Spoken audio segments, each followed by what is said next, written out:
இசையமைப்பாளர் ஜி.வி. பிரகாஷ், சைந்தவி தம்பதி பரஸ்பரம் பிரிவதாக விவாகரத்து கோரி ஒரே காரில் வந்து சென்னை குழுவனல் நீதிமன்றத்தில் மனு தாக்கல் செய்திருக்கிறார்கள். கூடுதல் விவரங்களோடு இணைகிறார் எமது செய்தியாளர் ஆனந்த். வணக்கம் ஆனந்த், உங்களிடம் இருக்கும் தகவல்களை சொல்லுங்க. வணக்கம். இசையமைப்பாளர் ஜி.வி. பிரகாஷ், சைந்தவி இருவரும் பரஸ்பரம் விவாகரத்து கோரி சென்னை குழுவனல் நீதிமன்றத்தில் மனு தாக்கல் செய்துள்ளனர்.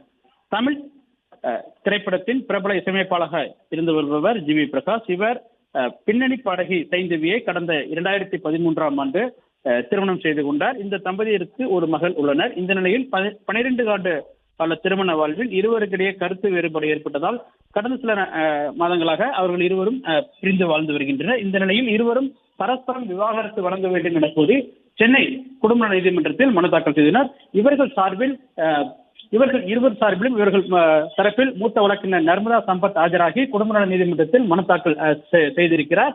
இதில் பரஸ்பரம் இருவரும் விவாகரத்து வழங்க வேண்டும் எனவும் நீதிமன்றத்தில் விவாகரத்து வழங்குவதற்கான உத்தரவையும் தங்களுடைய திருமண பதிவை ரத்து செய்ய வேண்டும் எனவும் அவர்கள் அந்த மனுவில் தெரிவித்திருந்தனர். இந்த மனு முதலாவது குடும்பநல நீதிமன்ற நீதிபதி செல்வ சுந்தரி முன் விசாரணைக்கு வந்தது. இதனையடுத்து இருவரும் மனமுத்து பிரிவதாக நீதிமன்றத்தில் தெரிவித்தனர். பின்னர் வழக்கினுடைய விசாரணையை தள்ளி வைத்து உத்தரவிட்டுள்ளார்.